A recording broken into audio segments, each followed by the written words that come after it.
Halo bosku, kembali lagi di channel Era Mobile. Kali ini kita bahas kekurangan dan kelebihan dari Realme GT 70. Kira-kira ada kekurangannya nggak ya untuk di Realme GT 70 ini?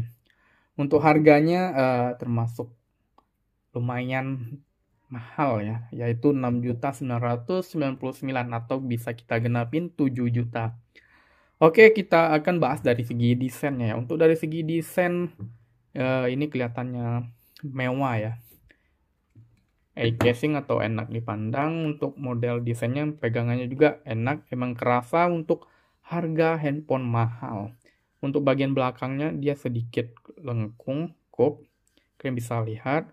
Dan bezelnya juga udah bahan metal, jadi bukan plastik. Kalau dia plastik itu nggak wajar sih, harga 7 jutaan ini masih bahan plastik, itu harga 3 jutaan lah nggak ya kalau untuk bahan plastik, tapi ini udah bahan metal.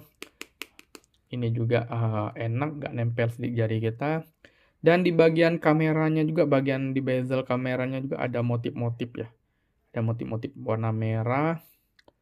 Untuk kameranya nggak besar-besar amat, nggak nonjol.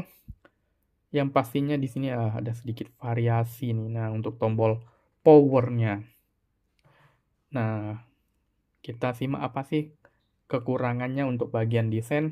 Di sini kita temuin nggak ada lubang jack 3,5 mm. Jadi itu sebuah kekurangan menurut saya buat kalian yang hobi gaming. Mungkin nggak bisa ya pakai handset yang berkabel, jadi dia harus pakai handset Bluetooth atau wireless.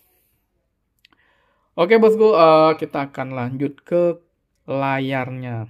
Untuk layarnya, eh, untuk bermain game atau nonton atau pakai sehari-harian, ini untuk ukurannya pas, nggak terlalu besar juga atau nggak terlalu kecil ya. Untuk ukuran layarnya 6,8 in dan layarnya juga sudah AMOLED. Nggak mungkin ya harga 3 jutaan masih IPS. Jadi ini sudah AMOLED. Kalau Super itu milik brand sebelah. Dan dari sisi AMOLED dia ada kalau kekurangannya untuk di bagian layar, yaitu refresh rate-nya. Untuk kelancaran scroll-scroll yaitu masih di refresh rate 120 Hz. Sedangkan di brand sebelah-sebelah harga 4 jutaan udah 144 Hz. Nah, itu sebuah kekurangannya ya untuk dari scrollnya atau refresh rate. Kita lanjut ke performanya. Harga 7 jutaan. Di sini penyimpanannya. Nah, di sini sebuah kekurangan juga yaitu 256, itu saya rasa itu kurang ya untuk di harga 7 jutaan. Gak-gaknya sekarang udah 512 giga atau setengah terabyte. Jadi ini sangat disayangkan untuk penyimpanan 256 di Android, yaitu minim ya. Biasanya di harga 4 jutaan, 3 jutaan udah dapet 512 giga mungkin ya di brand-brand sebelah.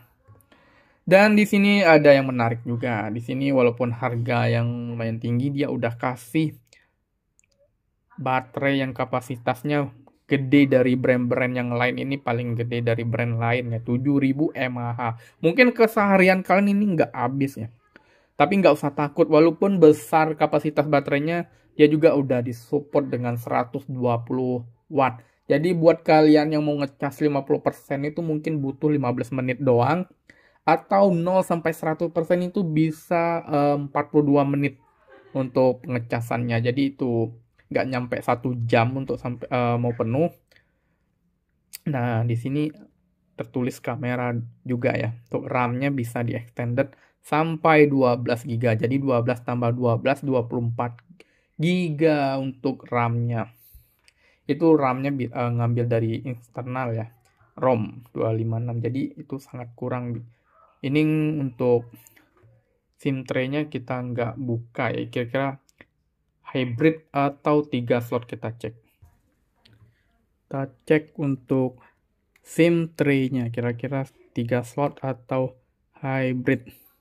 Di sini kalian bisa lihat dia nggak ada untuk memory card ya. Di sini ada SIM 2 dan SIM 1. Di sini nggak ada juga keterangan untuk untuk memory cardnya. Jadi dia cuma 2 slot untuk kartu SIM. Jadi sangat disayangkan untuk internalnya ya, masih 250 GB. Oke, kita lanjut untuk bagian kameranya. Di harga 7 jutaan 50 megapiksel ya. Sedangkan di brand-brand lain sudah 108 megapiksel atau 60 megapiksel atau berapa lah ya. Ini 50 biasanya kebanyakan di harga 3 sampai 4 jutaan. Tapi walaupun 50 megapiksel mungkin di sini sangat lumayan ya. Ini untuk hasil dari foto biasa dan ini bokehnya. Untuk warnanya lebih mempertajam untuk kualitas hasilnya. Dan untuk kamera selfie ini lumayan yaitu 32 megapiksel. Dan juga ini juga belum ini ya sertifikasinya. Sorry lupa, sertifikasinya dia support di IP69, jadi tahan debu dan air. Jadi ini belum anti air ya. Belum cocok buat kalian yang hobi berenang untuk bawa handphone ini berenang. Oke bosku, sekian untuk bahas kelebihan dan kekurangan dari Realme GT70 ini. Barangkali bisa membantu teman-teman jadi bahan pertimbangan. Jangan lupa komen di kolom komentar ya. Dan jangan lupa juga subscribe channel Era Mobile. Sekian untuk videonya, terima kasih.